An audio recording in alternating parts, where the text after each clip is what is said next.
स्वागत छ यहाँहरूलाई नेपाल अनलाइन स्कुलको युट्युब च्यानलमा।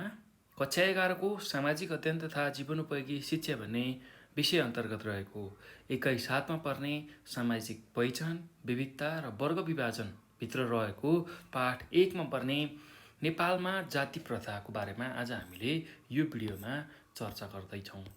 र विशेष गरेर नेपालमा जात प्रथा अर्थात् जाति प्रथाको बारेमा त्यसको सार संक्षेप अर्थात् मूल कुराहरू हामीले चाहिँ यो पाठमा सिक्न गइरहेको छौँ, यो भिडियो अन्तर्गत हेर्न गइरहेको छौँ। र यो पाठमा रहेको नेपालमा जात प्रथाको सार संक्षेप कुराहरू के हो त? सारमा हामीले यो पाठमा के कुराहरू बुझ्नुपर्छ भन्ने बारेमा अब हामी चर्चा गर्न जाँदैछौँ। र सुरुमा त हामीले जात भनेको बुझ्नुपर्छ। यो पाठमा जात भनेको के हो त्यसलाई चाहिँ राम्रोसँग बुझ्नुपर्छ। र जात भन्ने बित्तिकै हामीले के कुरा बुझ्नुपर्छ भने वंश परम्परा, त्यसै गरी धर्म, गुण, आकृति, वासस्थान आदिका आधारमा विभाजित मनुष्यको वर्गलाई जात भनिन्छ भनेर हामीले बुझ्नुपर्छ। वंश परम्परा, कुनै वंश परम्परा, त्यसै गरी धर्म, गुण, आकृति, वासस्थान आदिका आधारमा विभाजित मनुष्यको वर्गलाई जात भनेर हामीले भन्छौँ। अब यही जातबाट चाहिँ जात प्रथा आएको हो, त्यो कुरा हामीले बुझ्नुपर्छ। यही जातबाट चाहिँ जात प्रथा आएको हो। र जात प्रथालाई अर्को तरिकाले के गरी पनि व्याख्या गर्न सकिन्छ भने सामाजिक विभेदीकरणको स्वरूपका रूपमा चाहिँ यो जात प्रथालाई लिन सकिन्छ। सामाजिक विभेदीकरणको स्वरूप यो भन्नुको मतलब चाहिँ यसले चाहिँ समाजमा एक किसिमको विभेद ल्याएको हुनाले यसलाई चाहिँ सामाजिक विभेदीकरणको स्वरूपको रूपमा पनि लिन सक्छौँ।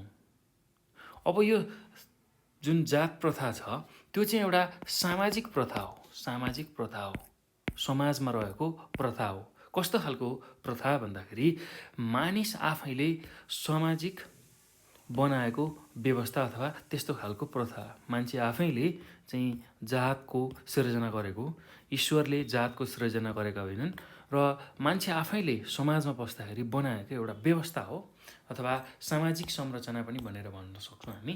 हो, त्यसलाई चाहिँ हामी जात प्रथा भनेर भन्न सक्छौँ है त। समाजमा रहेको प्रथा, त्यही भएर यसलाई सामाजिक प्रथा भनेर पनि बुझिन्छ।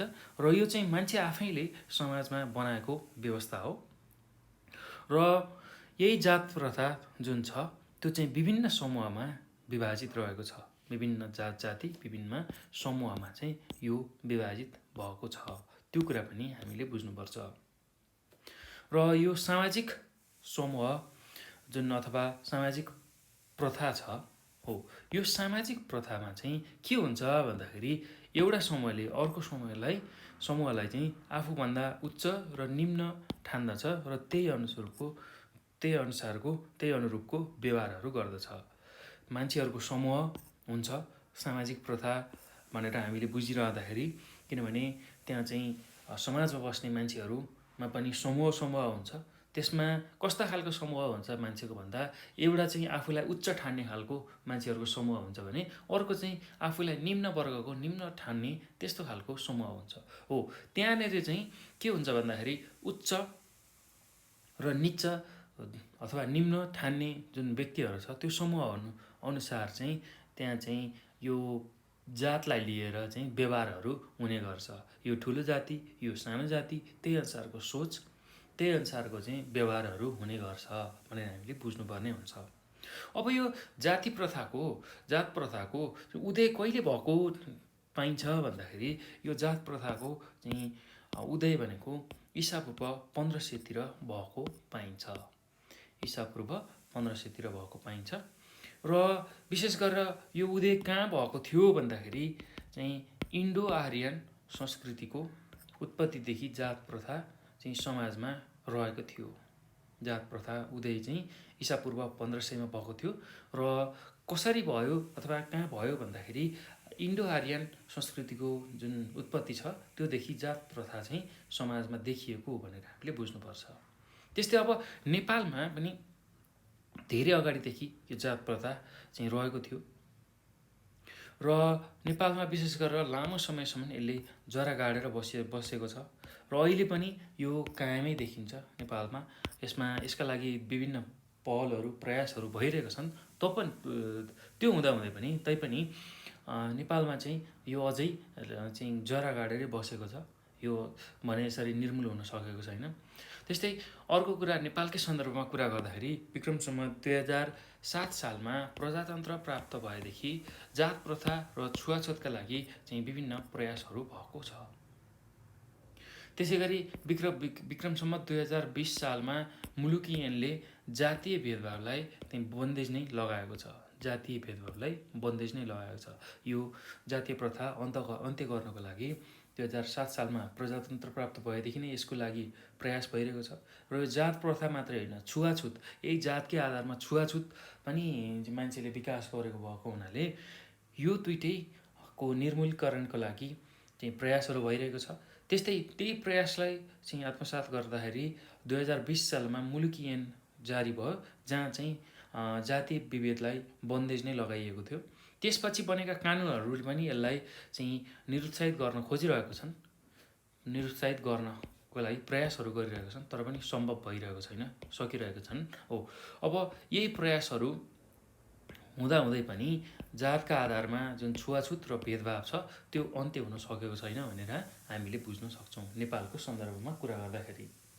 यसरी विभिन्न कानुनहरू बनेर चाहिँ यसलाई निरुत्साहित गर्ने प्रयास गर्दा गर्दै पनि यही जातका आधारमा हुने जुन छुवाछुत छ हाम्रो समाजमा भएको र भेदभावहरू छ त्यो अन्त्य चाहिँ अझै पनि हुन सकेको छैन भनेर हामीले बुझ्नुपर्ने हुन्छ। अब त्यसै गरी अर्को जाति प्रथाको उत्पत्ति सम्बन्धी केही अवधारणाहरू चाहिँ विकास भएको पाइन्छ। त्यसको बारेमा अब हामी चर्चा गरौँ। जाति प्रथा उत्पत्ति सम्बन्धी केही अवधारणाहरू छन् हो, त्यसको बारेमा हामी चर्चा गरौँ। अब पहिलो छ जातको दैवी अवधारणा। जातको दैवी अवधारणा। त्यस्तै दोस्रो भनेको शास्त्रीय अवधारणाबाट पनि जाति प्रथा सुरु भएको भनेर अहिले बुझ्न सक्छौँ। र अर्को छ व्यवहारजन्य अवधारणा।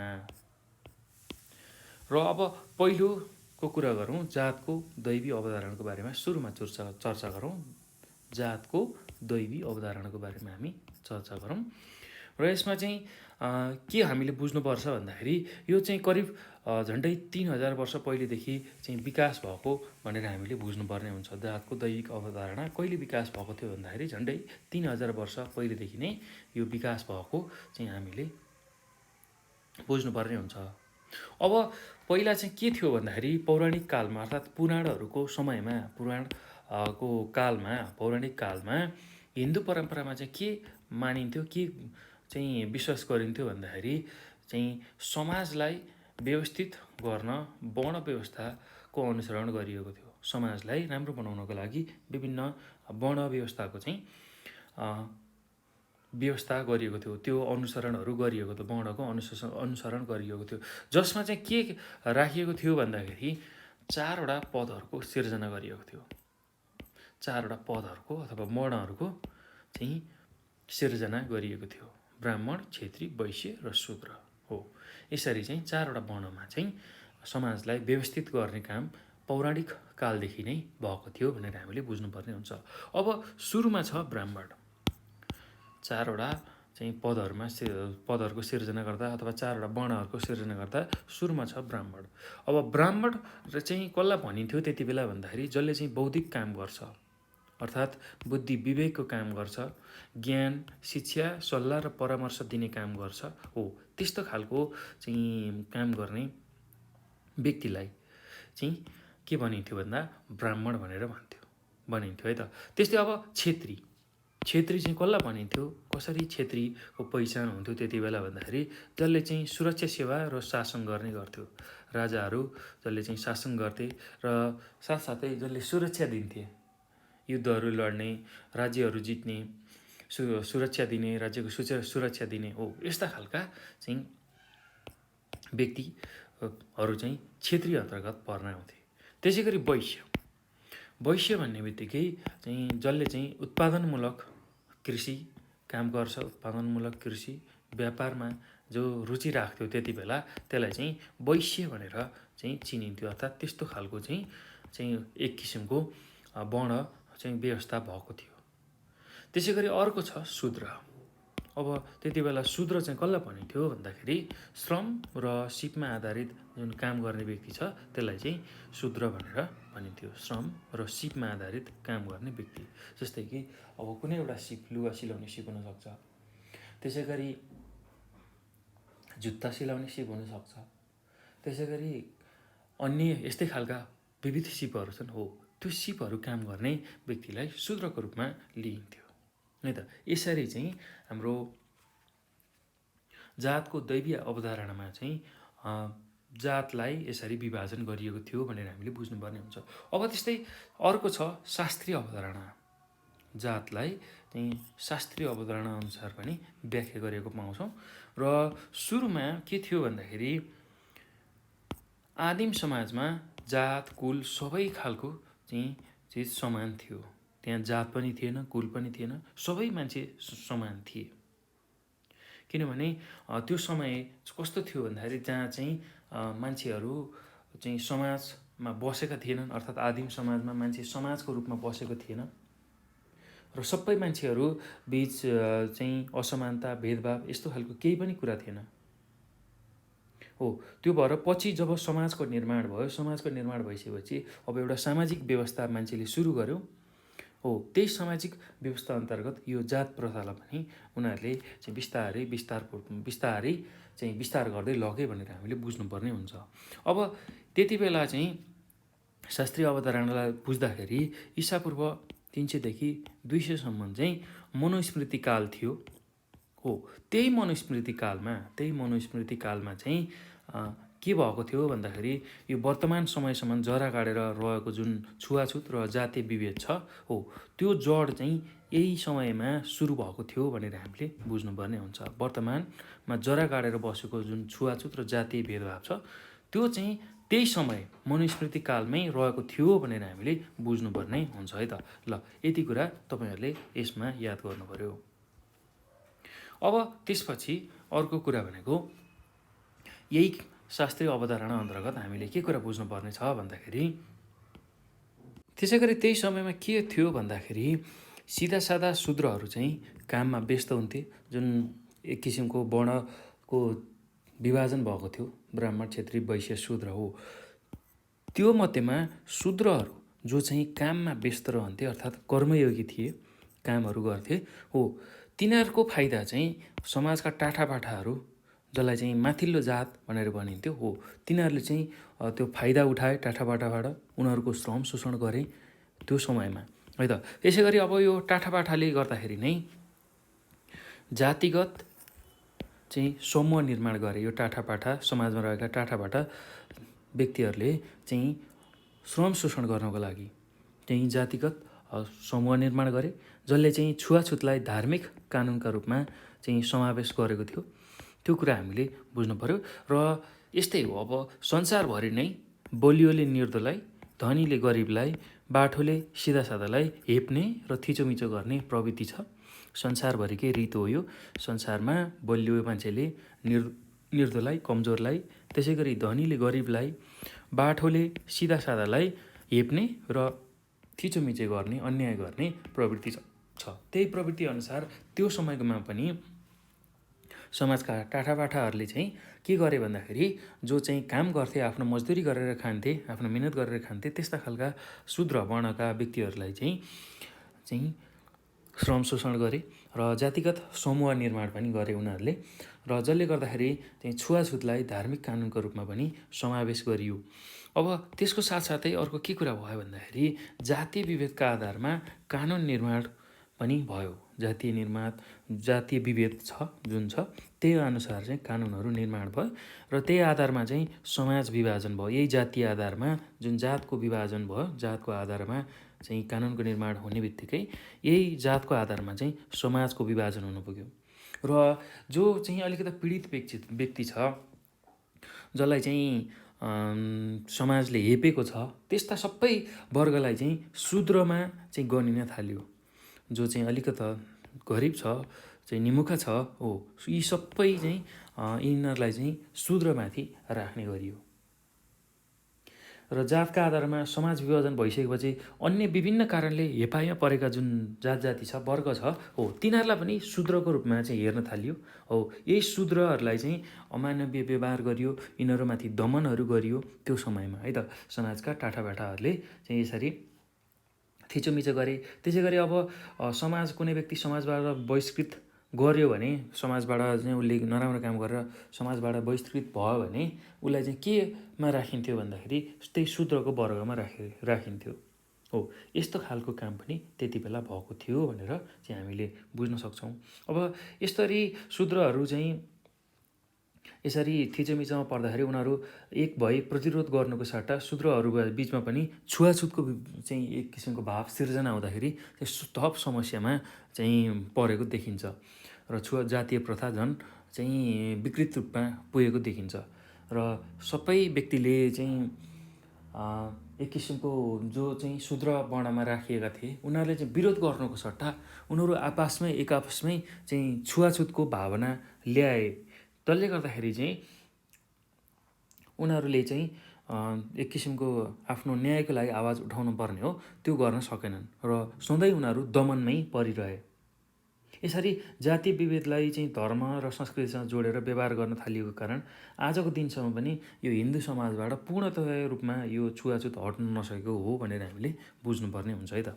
ल अब यो पछि अर्को छ व्यवहारजन्य अवधारणा। जातीय प्रथाको अर्को अवधारणा भनेको व्यवहारजन्य अवधारणा र यसमा चाहिँ के छ भन्दाखेरि विशेष गरेर हामीले के कुरा बुझ्नुपर्छ यसमा मुख्य रूपमा भने रुचि, प्रतिभा र कर्मका आधारमा जातीय विभाजन हुन्छ र यही चिज यो जुन जातीय विभाजन विकृत हुँदै चाहिँ धर्मको आडमा जन्मअनुसारको जातको विभाजन हुन पुग्यो।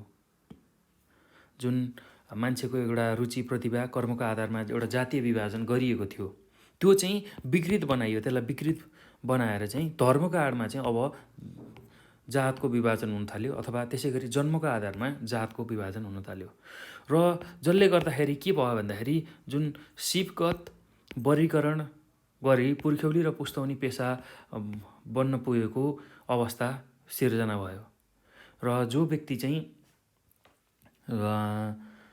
पुर्ख्यौली रूपमा अथवा पुस्तैनी रूपमा चाहिँ जसबाट जन्मिन्छ अथवा उसको पुस्ता को थियो त्यही अनुसार चाहिँ उसको जात चाहिँ भनेर तोकिन थाल्यो अथवा सिपगत आधारमा। जस्तै कि यसलाई बुझ्नको लागि एकदम सहज उदाहरण, कुनै व्यक्तिले जुत्ता सिलाउँछ अथवा फलामको काम गर्छ भने अब ऊबाट आउने सन्तानले पनि त्यसैलाई निरन्तरता दिँदै त्यही सिपलाई चाहिँ निरन्तरता दिँदै त्यही पुर्खौली पेसालाई धान्दै चाहिँ ऊ पनि त्यही वर्गमा पर्न आउँछ भनेर भन्न खोजेको। अब यसको परिणाम के भयो भन्दाखेरि यसको परिणाम चाहिँ शूद्र र वैश्यहरूको राजनैतिक, प्रशासनिक र आर्थिक अधिकार गुम्दै गयो र त्यो अधिकारहरू पनि कुण्ठित हुँदै गए भनेर हामीले बुझ्न सक्छौँ। जुन एउटा सिप उनीहरूले अँगालेका थिए, धर्मको आडअनुसार जातको विभाजनको प्रचलन सुरु भएपछि सिपगत वर्गीकरणमा चाहिँ पुर्खौली र पुस्तौनी उनीहरूको पेसा भएको थियो हो, जसको परिणामस्वरूप के भयो भन्दाखेरि उनीहरूले चाहिँ शूद्र र वैश्य जस्ता वर्णहरूले चाहिँ राजनीतिक, प्रशासनिक र आर्थिक अधिकार पनि गुमाउँदै गए र अधिकारबाट उनीहरू कुण्ठित हुँदै गए। र अब नेपालको सन्दर्भमा चर्चा गर्दाखेरि नेपाली समाजमा चाहिँ विशेष गरेर प्रचलित जुन जाति प्रथा छ त्यसलाई चाहिँ जङ्गबहादुर राणाले विक्रम सम्वत 1910मा मुलुकी ऐन जारी गरी कानुनी मान्यता दिएर त्यसलाई झन् अझ कडा बनाइदिए। त्यो कुरा हामीले बुझ्नुपर्छ। जुन जातीय प्रथा त छँदै थियो त्यसलाई अझ कडा बनाइदिए, किनभने उनले मुलुकी ऐन जारी गरे र त्यसलाई अझै कडा बनाइदिए। अब यो जाति प्रथा भनेको फेरि कस्तो हो भन्दाखेरि न त यो जैविक हो न त धार्मिक नै हो, यो त मान्छेले बनाएको, मान्छेले चाहिँ समाजमा रहँदाखेरि बनाएको एउटा व्यवस्था हो जसले चाहिँ व्यक्ति बिचमा विभाजन ल्याउनको लागि मद्दत गरेको छ अथवा विभाजन ल्याएको छ। यसलाई सकारात्मक भन्दा पनि नकारात्मक पक्षबाट हामीले हेर्न सक्छौँ है। यसले विभाजन ल्याएको छ, अन्य धेरै कुराहरू पनि यहीसँग जोडिएर आएको छ जसले चाहिँ समाजलाई नकारात्मक असर पारिरहेको छ भनेर हामीले बुझ्न सक्छौँ है त।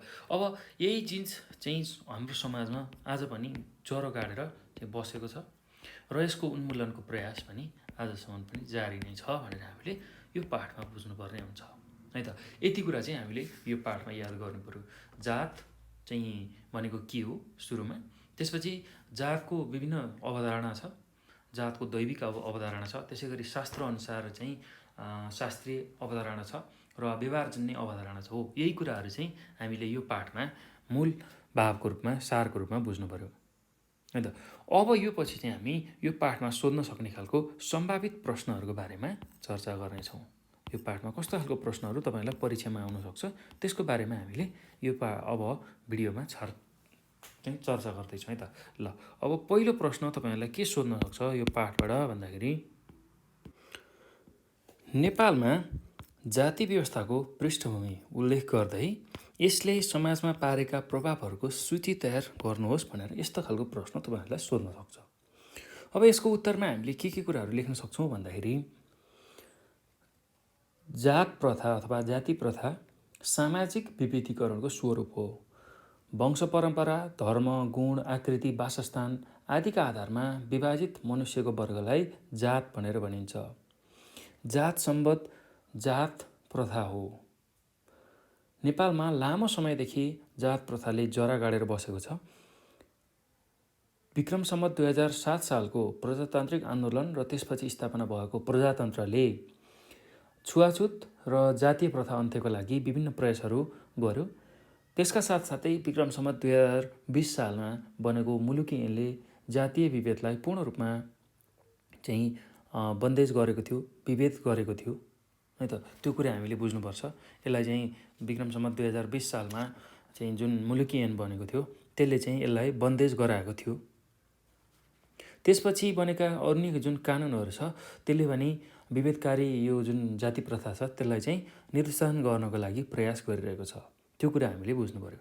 अब अर्को कुरा, जातको कुरामा तपाईँहरूले अर्को अनुच्छेदमा के लेख्न सक्नुहुन्छ भने, जाति व्यवस्था कामको आधारमा नभई जन्मको आधारमा भएको देखिन्छ।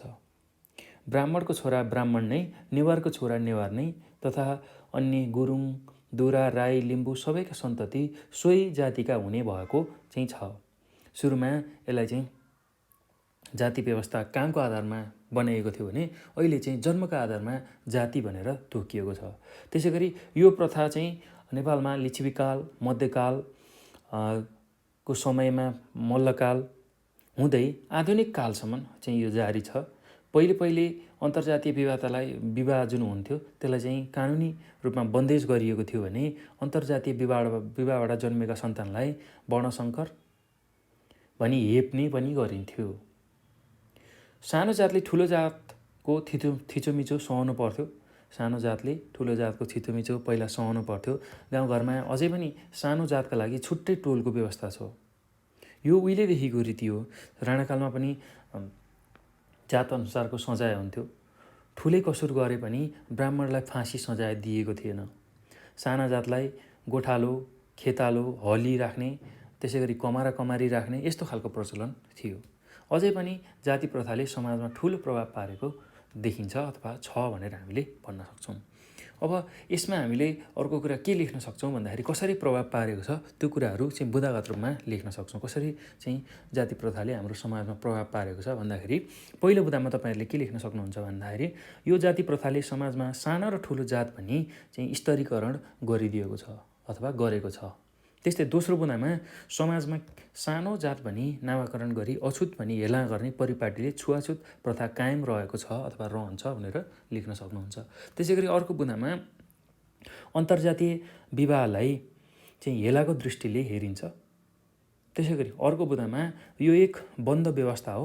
ठुलो जातका पुरुषले सानो जातको जुन महिला छ त्यो विवाह गर्यो, उसले त्यो पुरुषले महिलासँग विवाह गर्यो, ठुलो जातिले सानो जातिसँग गर्यो भने पुरुष चाहिँ ऊ झर्छ, सानो जातिमा झर्छ भन्ने अवधारणा छ। र ठुलो जातकी महिलाले सानो जातको चाहिँ बिहे गरेमा भने ऊ सानो जातमा झर्छिन् भन्ने त्यस्तो खालको मान्यता रहेको छ।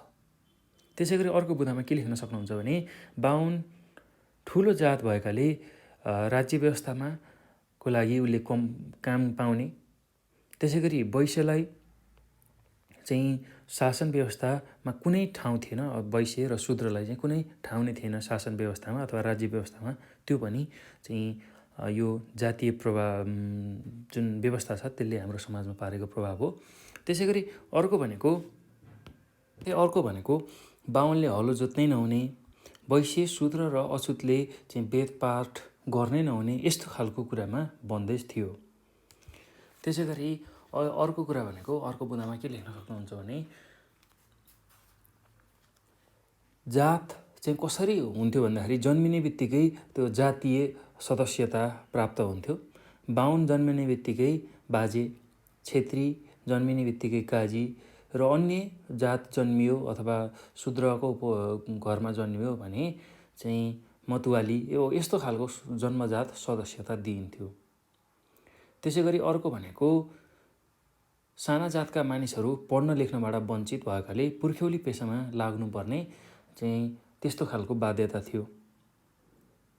त्यसै गरी साना जातका मानिसलाई सार्वजनिक स्थलहरू जुन चाहिँ मन्दिर, कुवा, धारा, भोज, सभा समारोह यस्तोमा जान बन्देज थियो। त्यसै गरी धार्मिक कार्यमा चाहिँ ब्राह्मण पण्डितबाट नगराएसम्म त्यो शुद्ध हुँदैन, पवित्र हुँदैन भन्ने मान्यता थियो। अर्को भनेको जतिसुकै जानकार भए पनि चाहिँ सानो जातिका मान्छेहरू चाहिँ पुरोहित बन्न नपाउने त्यस्तो खालको व्यवस्था छ समाजमा। अनि अर्को भनेको जातीय तथा जातभित्रको जुन एकता, अनुशासन र सुरक्षाको प्रतीक हो भनी चाहिँ बहस गरिन्छ।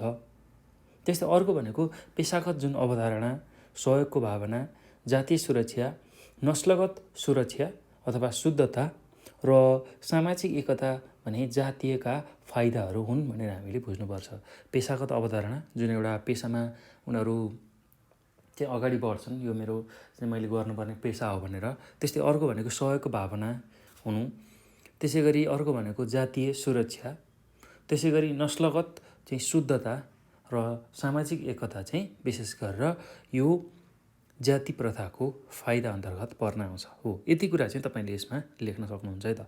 अब त्यस्तै गरी अर्को प्रश्न तपाईँहरूलाई यो पाठबाट के सोध्न सक्छ भने जात प्रथाका अवधारणाहरू प्रस्तुत गर्दै यसबाट सिर्जित विभेद हटाउन वर्तमानका कस्ता उपायहरू अवलम्बन गर्न सकिन्छ चर्चा गर्नुहोस् भनेर सोधेको छ। ल अब यसमा चाहिँ विशेष गरेर हामीले चर्चा गरिसकेको कुरा हो र यो चाहिँ तपाईँहरूलाई 8 अङ्कमा सोध्न सक्छ, 8 मार्क्समा सोध्न सक्छ है। र यसमा हामीले के कुराहरू लेख्न सक्छौँ भने अब यसको उत्तरमा सुरुमा त अब जुन जाति प्रथाको अवधारणा छ, 3वटा अवधारणा, जातको दैविक अवधारणा, शास्त्रीय अवधारणा र व्यवहारजन्य अवधारणा हो। यसको बारेमा हामीले चर्चा गर्नुपर्छ र यो सँगसँगै अब कस्तो खालको चाहिँ उपायहरू चाहिँ अपनाउन सकिन्छ त यो जातीय जुन अवधारणा छ त्यसलाई चाहिँ हाम्रो समाजबाट हटाउन, यसबाट सिर्जित जुन विभेद छ त्यसलाई हटाउन कस्तो खालको उपाय अपनाउन सकिन्छ भन्ने बारेमा हामीलाई प्रश्नले सोधेको छ। अब यसमा हामीले के कुरा लेख्न सक्छौँ भन्दाखेरि चाहिँ सुरुमा अब जात प्रथाको उत्पत्ति कसरी भयो भन्ने सम्बन्धमा विभिन्न अवधारणाहरू पाइन्छन्। तीमध्ये केही अवधारणाहरू यहाँ प्रस्तुत छ भनेर लेख्न सकिन्छ। अब पहिलो अवधारणामा चाहिँ जातको दैविक अवधारणा। ल यसमा के लेख्न सकिन्छ भन्दाखेरि आजभन्दा झन्डै 3000 वर्ष पहिले जातको दैविक अवधारणा विकास भएको मानिन्छ।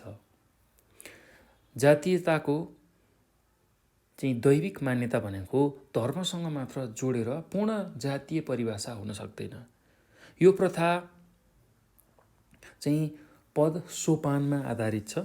यो सिद्धान्त चाहिँ जातको निर्धारण ईश्वरद्वारा उत्पत्तिको आधारमा हुने मान्दछ है त। त्यसै गरी तथापि समाजलाई व्यवस्थित गर्न वर्ण व्यवस्था कायम गरिएकोले वर्ण वर्ग जुन वर्ण व्यवस्था कायम गरिएको छ हो त्यो वर्णको आधारमा जात प्रथा चाहिँ भएको दैविक मान्यता देखिन्छ।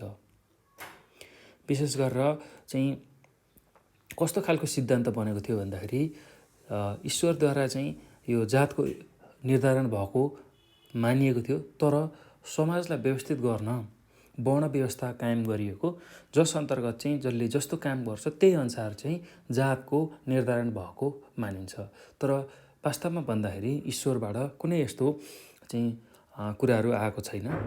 ईश्वरले जात यो जात उ जात भनेर चाहिँ छुट्याएका छैनन्। हो मान्छेले नै यहाँ समाजमा चाहिँ यो कामको आधारमा चाहिँ यसलाई छुट्याइएको हो भनेर हामीले बुझ्नुपर्ने हुन्छ है त। र अर्को कुरा भनेको मनुस्मृतिका अनुसार सृष्टिकर्ता ब्रह्माको मुखबाट ब्राह्मण, त्यसै गरी हातबाट क्षेत्री, तिघ्राबाट वैश्य र पाउबाट शूद्रहरूको उत्पत्ति भएको मानिन्छ। मुखबाट उत्पत्ति भएको कारणले ब्राह्मणले चाहिँ पढ्न लेख्न पाउने, त्यसलाई उच्च जातको रूपमा भनिएको, त्यसै गरी वेद पढ्ने अधिकार र उच्च स्थानमा चाहिँ रहने अधिकार भएको भनेर त्यस्तो खालको मान्यता छ। त्यसै गरी समाजमा राजकाजको रक्षा गर्ने क्षेत्री, त्यसै गरी समाजमा श्रम र सिपको आधारमा काम गर्ने रुचि राख्ने व्यक्तिलाई चाहिँ शूद्र र उत्पादनमूलक, त्यसै गरी पशुपालन कृषि व्यापारमा रुचि राख्ने चाहिँ त्यस्तो खालको काम गर्नेलाई वैश्य मानिन्थ्यो है त। त्यसै गरी उत्पादनमूलक काम गर्ने पशुपालन गर्नेलाई वैश्य भनेर यसरी चाहिँ छुट्याइएको थियो। त्यसै गरी सेवा र शासन गर्नेहरू क्षेत्री, बौद्धिक काम गर्ने सल्लाह परामर्श दिनेहरू ब्राह्मण र अन्य जुन कृषिकाल कार्य गर्ने उत्पादनमूलक कार्य गर्ने चाहिँ वैश्य र सिप अनुसार चाहिँ कामकाजहरू गर्ने त्यसलाई चाहिँ शूद्र भनेर यसरी चाहिँ व्याख्या गरिएको थियो त्यो समयमा है त। यो कुरा हामीले बुझ्नु पर्यो। तर शुक्र नीतिमा भने मानिस जातिले चाहिँ न ब्राह्मण हुन्छ, न क्षेत्री, न वैश्य, न शूद्र हुन्छ भनी उल्लेख गरिएको छ। त्यसमा चाहिँ कर्मको विभाग अथवा कर्मको आधारमा चाहिँ क्षेत्री, ब्राह्मण, वैश्य र शूद्र भन्ने कुराहरू उल्लेख गरिएको छ भनेर हामीले लेख्न सक्छौँ है त यो जातको दैवी अवधारणामा। अब त्यस्तै गरी अर्को अवधारणा छ शास्त्रीय अवधारणा। शास्त्रीय अवधारणामा चाहिँ हामीले के कुराहरू लेख्न सक्छौँ भन्दाखेरि विशेष गरेर आदिम कालमा मानिसमा कुनै जात र जुन कुल छ त्यसको कुनै विभेद थिएन, सबै समान थिए। मानिस बीच असमानता र भेदभाव थिएन। यो चाहिँ मानिस आफैले बनाएको सामाजिक व्यवस्था हो। जुन यो जाति प्रथा छ, जात छ, यो चाहिँ मान्छे आफैले चाहिँ बनाएको प्रथा हो भनेर हामीले बुझ्नुपर्ने हुन्छ है त। त्यस्तै अब अर्को कुरा यसमा के लेख्न सकिन्छ भने ईसापूर्व 300 देखि 200 सम्मलाई मनुस्मृतिकाल भनिन्छ। सोही समयमा हिन्दू समाजमा जरा गढेर बसेको छुवाछुत र भेदभाव प्रथा चाहिँ स्थापित भएको मानिन्छ। ब्राह्मण शास्त्रकै शब्दमा ब्राह्मण शब्दले वेद पाठक वा परमात्माको ज्ञाता भन्ने अर्थ दिएको छ। ब्राह्मणका 2 आँखा वेद र धर्मशास्त्र हुन्। यी दुई चाहिँ एक नहुँदा त्यो ब्राह्मण कानो हुन्छ, दुवै नहुँदा अन्धो हुन्छ भनेर चाहिँ त्यसरी पनि व्याख्या गरिएको छ। स्वयं संस्कृत भएर सबैलाई संस्कार सिकाउँछ। त्यसै गरी सबैलाई संस्कार गर्न सिकाउने ज्ञानको उपल्लो आदर्श नै ब्राह्मण हो भन्नुमा कुनै अत्युक्ति हुँदैन भनेर त्यति बेला मानिन्थ्यो। त्यसैले ब्राह्मणलाई पृथ्वीको देवता पनि भनिएको हो। लोभ, स्वार्थ, मोह, क्रोध, काम वासनामा लिप्त ब्राह्मण चाहिँ पढेकै भए पनि ब्राह्मण बन्न सक्दैन। ब्राह्मण पढेकै भए पनि यो लोभ, क्रोध, मोह, काम वासनामा लिप्त मान्छे छ भने त्यो ब्राह्मण बन्न सक्दैन। किनकि यी विद्वानका गुण होइनन्। निष्कर्मता, विद्वत्ता, निष्ठा र संस्कार भएको व्यक्ति नै ब्राह्मण हो भनेर हामीले भन्नुपर्ने हुन्छ अथवा त्यो कुराहरू आउँछ है त। त्यस्तै अब क्षेत्रीयको कसरी चाहिँ व्याख्या गरिएको थियो भन्दाखेरि मनुस्मृतिकालमा क्षेत्रीय भन्ने बित्तिकै छत्र शब्दले चाहिँ ऋग्वेदमा राष्ट्र शक्ति र सार्वभौम पक्षको रक्षालाई बुझाउँछ। त्यसैले छत्र शब्दले बिस्तारै क्षेत्रको राजा शब्द बुझाउँछ भन्ने कुरा हामीले बुझ्नुपर्छ। हुन त राजा शब्द यो भन्दा अगाडिकै शब्द हो। छत्र भनेको आघात हो। घातपूर्णक त्राण दिने वा रक्षा गर्ने चाहिँ भएकाले नै छत्र भनिएको हो। ब्राह्मण ग्रन्थमा छत्री शब्द उपयुक्त छ अथवा प्रयुक्त छ। त्यहाँ यस क्षेत्री शब्दले सेवकमा एक सदस्य भनेर बुझाउँछ। हिन्दू धर्म अनुसार चाहिँ वाचस्पति संहितामा यसले द्वारपाल भन्ने कुरा बुझाएको छ। त्यो पनि हामीले लेख्न सक्छौँ। अब त्यसै गरी वैश्यको चाहिँ कसरी चाहिँ पहिचान भएको छ भन्दाखेरि तत्त्व चिन्ताका हिसाबले मन तत्त्वसँग पुगेका, मनमा चाहना पूर्तिका लागि तत्पर रहने व्यक्तिलाई वैश्य भनिन्छ। यो समाजको तेस्रो महत्त्वपूर्ण अङ्ग हो। ऋग्वेदमा चाहिँ विष भन्ने शब्दले जनता र प्रजालाई बुझाउने गरेको छ। ऋग्वेदको 1090वटा श्लोकमा समाजरूपी विराट पुरुषको अरू नै वैश्य हो भनेर भनिएको छ। त्यसै गरी यसबाट के बुझिन्छ कि समाजको बलियो स्तम्भ खेतीपाती गर्ने, पशुपालन गर्ने, उद्योग व्यापार चलाउने, उत्पादन गर्ने समूह सबै वैश्य हुन् भनेर चाहिँ व्याख्या गरिएको छ। त्यस्तै अब शूद्र चाहिँ कसरी परिभाषित गरियो भन्दाखेरि मनुस्मृतिकालमा तत्त्वचिन्तनका हिसाबले शरीर तत्त्वसँग मात्र पुग्न सकिने, त्यसै गरी शरीरका लागि मरिमेट्ने व्यक्तिलाई शूद्र भनिन्छ। शास्त्रीय हिसाबले यो समाजको चाहिँ चौथो महत्त्वपूर्ण अङ्ग हो। ऋग्वेदमा यसलाई समाजरूपी विराट पुरुषको पाउ मानेको छ। हात, टाउको, खुट्टा यो सबै कुराहरू चाहिँ कसरी व्याख्या गरिएको छ भन्दाखेरि यो पैताला यो सबै कुराहरू चलायमान छन्। श्रीप त्यसै गरी श्रममा आधारित भएर काम गर्ने जो व्यक्ति छ, समाजमा जुनसुकै काम गर्न आवश्यक व्यक्ति चाहिँ त्यो शूद्र कहलिन्थ्यो। त्यसै गरी लास व्यवस्थापन, फोहोर व्यवस्थापनदेखि सिउने बुन्ने कामदेखि सम्पूर्ण समाजका अत्यावश्यक कार्य गर्नुपर्ने तर हेपिनेहरू शूद्र कहलिए त्यति बेला। र वैश्यहरूको सेवामा नै यिनीहरूको जीविका टिकेको छ। त्यस्तै जातीय विभेदलाई आफ्नो स्वार्थपूर्तिका लागि प्रयोग गरेकाले, धर्म संस्कृतिसँग जोडिएकाले जातीय विभेद निराकरण गर्न जति कानुनी कुराहरू बने पनि त्यो सम्भव भएको छैन हो। हिन्दू समाज यही कुरामा चाहिँ जकडिएको छ भनेर हामीले लेख्न सक्छौँ। अब त्यस्तै अर्को छ व्यवहारजन्य अवधारणा। यसमा चाहिँ हामीले के कुराहरू लेख्न सक्छौँ भने आफ्नो रुचि, प्रतिभा र आवश्यकताका आधारमा काममा विशिष्टीकरण हुँदै गएपछि बनेको जुन जात प्रथा छ त्यसलाई चाहिँ जन्मका आधारमा विभाजन हुने गरी चाहिँ विकृत बनाउँदै लगियो। धर्मका आडमा अथवा धर्मको नाममा जन्मका आधारमा चाहिँ जात विभाजन प्रचलन पनि सुरु भयो हो। त्यो सँगसँगै जुन शिवगत वर्गीकरण थियो, पुर्खौली र पुस्तौनी जुन पेसा थियो त्यो चाहिँ मान्छेहरूले अँगाल्न पुगे। यसले गर्दा शूद्रहरू राजनीति, शिक्षा, प्रशासनिक र आर्थिक अधिकार चाहिँ गुमाउन बाध्य भए। परिणामस्वरूप उनीहरूमाथि विभेद मौलाउने मौका चाहिँ मिल्यो भनेर हामीले लेख्न सक्छौँ। अब त्यसमा अझै के कुरा लेख्न सकिन्छ भने नेपालमा जङ्गबहादुरले 1910मा मुलुकी ऐन जारी गरी जातीय विभेदको चाहिँ कानुनी मान्यता दिएपछि त्यो अझ कडा हुन पुगेको देखिन्छ। हाम्रो समाजको विद्यमान जाति प्रथा न त जैविक हो न त धार्मिक हो। यो सामाजिक आर्थिक वर्ग विभाजनका क्रममा विकास भएको कुप्रथा हो भनेर हामीले चाहिँ भन्न सक्छौँ। सामाजिक आर्थिक वर्ग विभाजनको क्रममा चाहिँ सिर्जना भएको, विकास भएको एउटा कुप्रथा हो भनेर हामीले बुझ्नुपर्ने हुन्छ। अब त्यसै गरी अर्को चाहिँ उसमा के लेख्न सकिन्छ अर्को अनुच्छेदमा भन्दा यो जातीय भेदभाव कस्तो अचम्म छ भने दमाईले थुक लगाई कपडा पट्याउने, टाँक लगाउने गर्दा त्यो लुगा चाहिँ पूजाआजामा चलाउन चोखो हुने तर पानी छुन नहुने। सुनारले बनाएको गहना शुद्ध चोखो पूजामा चढाउने हुने तर सुनार आफैले बनाएर दिएको पूजाका सामग्री चाहिँ छुन नहुने। त्यसै गरी कुमालेको मटुलको शुद्ध, कुमाले अशुद्ध। सार्कीको छालाको जुत्ता पवित्र, सार्की अपवित्र। कामी दाईको भजालो चोखो, कुटो हैँसिया भान्सा चाहिँ चल्ने तर कामी दाई चाहिँ सधैँ आँगनमा बाहिर। त्यसै गरी पोडे दाईले लास लाउनु हुने, क्रियापत्री चाहिँ छुन नहुने।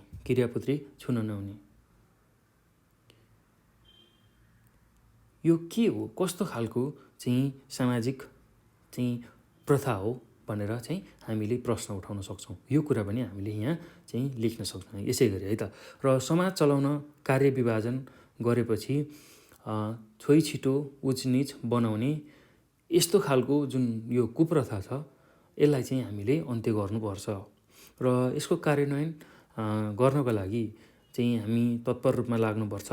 र अब यसलाई यस्तो खालको कुरीतिहरूलाई चाहिँ कसरी हटाउन सकिन्छ भन्ने पनि हामीलाई सोधेको छ।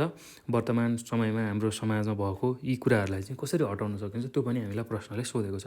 अब यसमा हामीले के लेख्न सक्छौँ भन्दाखेरि चाहिँ अब यस्तो जुन कुरीति हटाउनको लागि हामीले गर्न सक्ने पहिलो काम भनेको अन्तर्जातीय विवाहलाई चाहिँ मान्यता दिनुपर्छ। अन्तर्जातीय जुन विवाह छ त्यसलाई हामीले मान्यता दिनुपर्छ। त्यसै गरी दोस्रो भनेको सिप, रुचि, क्षमता अनुसारको काम गर्न, विशिष्टता हासिल गर्न तालिमहरूको व्यवस्था गर्नुपर्छ। त्यसै गरी अर्को बुँदामा के लेख्न सकिन्छ भने कामलाई सम्मान गर्ने प्रवृत्तिलाई चाहिँ विकास गर्नुपर्छ भनेर हामीले लेख्न सक्छौँ। त्यसै गरी अर्को बुँदामा सामूहिक मेलामा सबै जातिलाई सहभागी गराउनुपर्छ। दलित, पिछडिएको वर्ग, आदिवासी जनजातिहरूलाई चाहिँ योग्य व्यक्तिलाई जस्तै राज व्यवस्थामा चाहिँ राज्य सञ्चालनको व्यवस्थामा पनि उचित स्थान दिनुपर्छ भनेर हामीले लेख्न सक्छौँ। त्यस्तै अर्को बुँदामा हेप्ने, शोषण गर्ने, थिचोमिचोमा राख्ने, मिचा प्रवृत्तिका जातीय भेदभाव जुन छ त्यो गर्ने व्यक्तिलाई सामाजिक बहिष्कार गर्नुपर्छ। त्यसै गरी अर्को बुँदामा के लेख्न सक्नुहुन्छ भने सार्वजनिक स्थल, मठ मन्दिर, धारा, कुवा, इनारमा समान अधिकार चाहिँ सुनिश्चित गर्नुपर्छ। त्यसै गरी अर्को बुँदामा के लेख्न सकिन्छ भने मानिसको विचार, अवधारणा र सोचाइमा परिवर्तन ल्याई कानुनद्वारा हिन्दू परम्परामा आधारित जातीय विभेद र छुवाछुतलाई चाहिँ अन्त्य गर्नुपर्छ भनेर हामीले लेख्न सक्छौँ। त्यसै गरी अर्को बुँदामा के लेख्न सकिन्छ भने निम्न वर्गका मानिसहरूको लागि सकारात्मक जीवनशैलीको परिवर्तन ल्याउनको लागि राजनीतिक, सामाजिक तथा आर्थिक कार्यक्रम ल्याई त्यसलाई कार्यान्वयन गर्नुपर्छ। त्यसै गरी अर्को बुँदामा के लेख्न सकिन्छ भने समाजमा जुनसुकै कार्य चाहिँ जुनसुकै जातले गर्ने त्यस्तो खालको व्यवस्था हुनुपर्छ भन्ने मान्यताको चाहिँ विकास गर्नुपर्छ। यति गरियो भने चाहिँ अहिलेको यो वर्तमान समाजमा हाम्रो समाजमा भएको जुन जातीय विभेद छ त्यसलाई हटाउन हामीले के हदसम्म सक्छौँ है त। ल यति कुरा चाहिँ तपाईँहरूले यसको उत्तरमा लेख्न सक्नुहुन्छ। अब त्यसै गरी अर्को बुँदामा अर्को प्रश्न के रहेको छ तपाईँहरूलाई यो पाठमा सोध्न सक्ने प्रश्न भनेको जातीय भेदभाव हटाउन नेपालमा हालसम्म बनेका ऐन नियमहरू र त्यसमा भएका व्यवस्थाहरूको सूची तयार पार्नुहोस् भनेर प्रश्नले सोधेको छ। ल अब यसको उत्तरमा हामीले के कुराहरू लेख्न सक्छौँ भन्दाखेरि जातीय भेदभाव हटाउन गरिएका प्रयासहरू निम्नअनुसार छन् भनेर अब बुँदागत रूपमा यसलाई लेख्दै जान सक्छौँ। अब पहिलो बुँदामा के लेख्न सक्नुहुन्छ भने तपाईँले नेपालको संविधान 2072 को धारा 24ले गरेको प्रावधान जुन छ उत्पत्ति, जात-जाति वा शारीरिक अवस्थाको आधारमा कुनै व्यक्ति वा समुदायलाई उच्च वा नीच दर्शाउने, जात-जाति वा छुवाछुतका आधारमा सामाजिक भेदभावलाई न्यायोचित ठान्ने वा छुवाछुत वा जातीय उच्चतम वा घृणामा आधारित विचारको प्रचार प्रसार गर्न वा जातीय विभेदलाई कुनै पनि किसिमले प्रोत्साहन गर्न पाइने छैन भनेर चाहिँ नेपालको संविधानमा यसरी व्याख्या गरिएको छ। त्यस्तै दोस्रो बुँदामा के लेख्न सक्नुहुन्छ भने नेपालको संविधान 2072ले दलित जातिलाई पनि सार्वजनिक स्थानहरूमा आउन जान बन्देज प्रतिबन्ध गरी चाहिँ छुट दिई समान अधिकार दिएको छ भनेर लेख्न सक्नुहुन्छ। त्यस्तै अर्को बुँदामा जातीय भेदभाव वा छुवाछुत जुन छ त्यसलाई चाहिँ कसुर र सजाय ऐन 2068ले जातीय भेदभाव र छुवाछुतलाई कसुर मानी सजायको प्रावधान गरेको छ। उक्त ऐन अनुसार जातीय आधारमा छुवाछुत गर्ने, धार्मिक कार्यबाट रोक्ने, सामाजिक कार्यमा सहभागी हुन नदिने, जातिका आधारमा पेशा गर्न बाध्य गर्ने, उमेर पुगेकाहरूबीच अन्तर्जातीय विवाह गराउन वञ्चित गराउने, जातीय आधारमा विभेद गर्ने गराउने आदि कार्य कानुनी अपराध मानिन्छ। सोका लागि कैद र सजायको प्रावधान छ। यस्ता कसुर गर्नमा सहयोग गर्नेलाई पनि सजायको प्रावधान रहेको छ भनेर हामीले लेख्न सक्छौँ।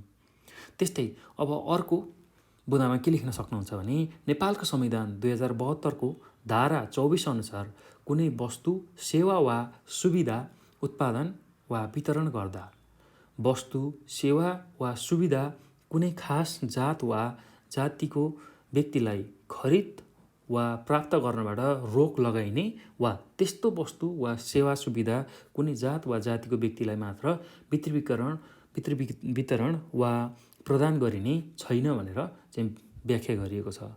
हो, त्यो कुरा पनि हामीले लेख्न सक्छौँ। त्यस्तै अर्को बुँदामा के लेख्न सकिन्छ भने जातीय आधारमा छुवाछुत गरी वा नगरी कार्यस्थलमा भेदभाव गर्न पाइने छैन, त्यो कुरा पनि हामीले लेख्न सक्छौँ। त्यस्तै गरी अर्को बुँदामा यस धाराको प्रतिकूल हुने गरी भएका सबै प्रकारका छुवाछुत तथा भेदभाव जन्ने कार्य गम्भीर सामाजिक अपराधका रूपमा कानुन बमोजिम दण्डनीय हुनेछन्। यस्तो कार्यबाट पीडित व्यक्तिलाई कानुन बमोजिम क्षतिपूर्ति पाउने हक हुनेछ भनेर हामीले लेख्न सक्छौँ। त्यसै गरी अर्को बुँदामा कुनै पनि व्यक्तिलाई निजको उत्पत्ति, जात, जाति, समुदाय, पेसा, व्यवसाय वा शारीरिक अवस्थाको आधारमा कुनै पनि निजी वा सार्वजनिक स्थानमा कुनै प्रकारको छुवाछुत वा भेदभाव हुने छैन भनेर हामीले लेख्न सक्छौँ, गरिने छैन भनेर हामीले लेख्न सक्छौँ। त्यसै गरी अर्को बुँदामा के लेख्न सकिन्छ भने कुनै वस्तु, सेवा वा सुविधा उत्पादन वा वितरण गर्दा त्यस्तो वस्तु चाहिँ सेवा वा सुविधा कुनै खास जाति वा जातिको व्यक्तिलाई खरिद गर्न वा प्राप्त गर्नबाट रोक लगाइने वा त्यस्तो वस्तु, सेवा वा सुविधाको चाहिँ कुनै खास जात वा जातिको व्यक्तिलाई मात्र वितरण गराउन पाइने छैन भनेर पनि हामीले लेख्न सक्छौँ। हो, त्यसै गरी अर्को बुँदामा उत्पत्ति, जात, जाति वा शारीरिक अवस्थाको आधारमा कुनै पनि व्यक्ति वा समुदायलाई उच्च वा नीच दर्शाउने, जात, जाति वा जातीय विभेदलाई कुनै पनि किसिमले प्रोत्साहन गर्न पाइने छैन। त्यस्तै अर्को बुँदामा के लेख्न सकिन्छ भने जातीय आधारमा छुवाछुत गरी वा नगरी कार्यस्थलमा कुनै प्रकारको भेदभाव चाहिँ गर्न पाइने छैन भनेर तपाईँहरूले लेख्न सक्नुहुन्छ।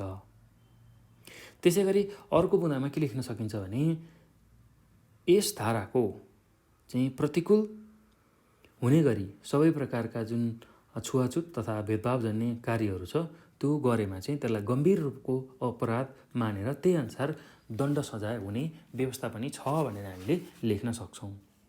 अब यसको साथसाथै त्यसै गरी मुलुकी अपराध संहिता 2074 परिच्छेद 10 को दफा 160 भेदभावपूर्ण व्यवहार गर्न नहुने कुरा पनि उल्लेख गरिएको छ। हाम्रो संविधान अथवा संविधान भन्दा पनि मुलुकी अपराध संहितामा चाहिँ त्यसको 10 परिच्छेद 10 र दफा 160 चाहिँ भेदभावपूर्ण जुन व्यवहार छ त्यसलाई चाहिँ गर्न नहुने कुरा उल्लेख गरिएको छ। त्यसै गरी उत्पत्ति, धर्म, वर्ण, जात, जाति, लिङ्ग, शारीरिक अवस्था, अपाङ्गता, स्वास्थ्य स्थिति, वैवाहिक स्थिति, गर्भावस्था, आर्थिक अवस्था, भाषा वा क्षेत्र, त्यसै गरी वैचारिक अवस्था वा अन्य कुनै आधारमा कुनै पनि नागरिकमाथि जानी भेदभावपूर्ण चाहिँ व्यवहार गर्नु हुँदैन। कसुर गर्ने वा गराउने व्यक्तिलाई 3 वर्षसम्म कैद वा 30,000 रुपियाँसम्म जरिवाना वा दुवै सजाय हुनेछ भनेर उल्लेख पनि गरिएको छ। हो, त्यसै गरी मुलुकी देवानी संहिता 2074 को परिच्छेद 10 दफा 166 जात जातिको चाहिँ आधारमा छुवाछुत वा अन्य भेदभावपूर्ण व्यवहार गर्न नहुने कुरा पनि चाहिँ भएको छ भनेर हामीले लेख्न सक्छौँ। अब यो राज्यतर्फबाट चाहिँ यो यसको लागि गरिएको अन्य प्रयासहरू पनि छन्।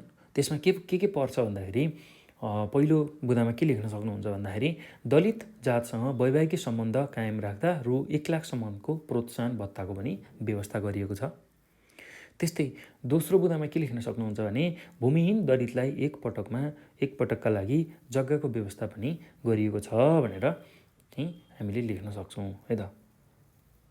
त्यस्तै अर्को के लेख्न सक्नुहुन्छ भने भूमिहीन दलितलाई एक पटकको लागि चाहिँ यो जुन जग्गा छ त्यसको व्यवस्थाको साथसाथै दलित विद्यार्थीहरूलाई छात्रवृत्ति सहितको उच्च शिक्षाको पनि व्यवस्था गरिएको छ। त्यसै गरी अर्को भनेको 60 वर्ष उमेर पुरा गरेको दलित नागरिकलाई सामाजिक सुरक्षा भत्ताको पनि चाहिँ व्यवस्था गरिएको छ भनेर हामीले लेख्न सक्छौँ है त। यति कुराहरू हामीले यसमा लेख्न सकिन्छ। ल, अब यो सँगसँगै हामीले यो पाठमा जुन जात र जातीयता छ नेपालमा भएको जात प्रथा हो त्यसको बारेमा हामीले चाहिँ धेरै कुराहरू अध्ययन गऱ्यौँ। साथसाथै जात के हो र नेपालमा कस्तो खालको चाहिँ जातको स्थिति छ, जातीय स्थिति छ, जात प्रथा कस्तो खालको छ, साथै जातको जुन 3वटा अवधारणा जातको दैवी अवधारणा, त्यसै गरी शास्त्रअनुसार जातको अवधारणा र व्यवहारजन्य अवधारणाको बारेमा हामीले चर्चा गरिसँगै यसमा सोध्न सक्ने सम्भावित प्रश्नहरूको बारेमा पनि यो भिडियोमा चर्चा गऱ्यौँ। र यो भिडियो हेरिसक्दासम्म तपाईँहरूले धेरै कुराहरू जानकारी लिइसक्नु भएको होला, धेरै कुराहरू थाहा पाइसक्नु भएको होला। र यदि केही कुराहरू तपाईँहरूलाई कन्फ्युजन लाग्यो भने तपाईँहरूले हामीलाई 9849595895 यो नम्बरमा कन्ट्याक्ट गर्न सक्नुहुन्छ। र यही नम्बरमा हामीलाई भाइबर, वाट्सएप र टेलिग्राममा पनि हामीलाई यही नम्बरमा मेसेज गर्न सक्नुहुन्छ। साथसाथै नेपाल अनलाइन स्कुलको फेसबुक, त्यसै गरी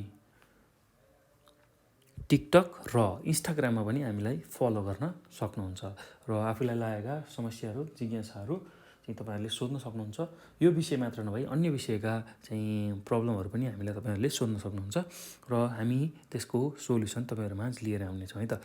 र यो सँगसँगै तपाईँहरूले यो भिडियो हेर्ने बित्तिकै आफ्नो साथीहरूलाई सेयर गर्नुहोला, सक्दो सेयर गर्नुहोस्, लाइक गर्नुहोस् र नेपाल अनलाइन स्कुलको युट्युब च्यानललाई पनि सब्सक्राइब गर्न नभुल्नु होला, किनभने हामीले यस्तै खालका चाहिँ एजुकेसनल भिडियोहरू तपाईँहरूको लागि लिएर आइरहन्छौँ। हो, त्यो भिडियोहरूलाई चाहिँ नछुटाइकन हेर्नको लागि हाम्रो च्यानललाई सब्सक्राइब गर्नुहोला र साथसाथै नोटिफिकेसनको चाहिँ जुन बेल छ त्यसलाई पनि अन गरेर राख्नुहोस्, नोटिफिकेसन आउने तरिकाले। त्यो गर्नुभयो भने हामीले अपलोड गर्ने कन्टेन्ट सबैभन्दा पहिला तपाईँहरूले हेर्न सक्नुहुन्छ है त। ल, यो कुरासँगै म यो भिडियोबाट बिदा हुन्छु। तपाईँको समय शुभ रहोस् र तपाईँहरू सबैजनालाई धन्यवाद यो भिडियो हेर्नुभएकोमा।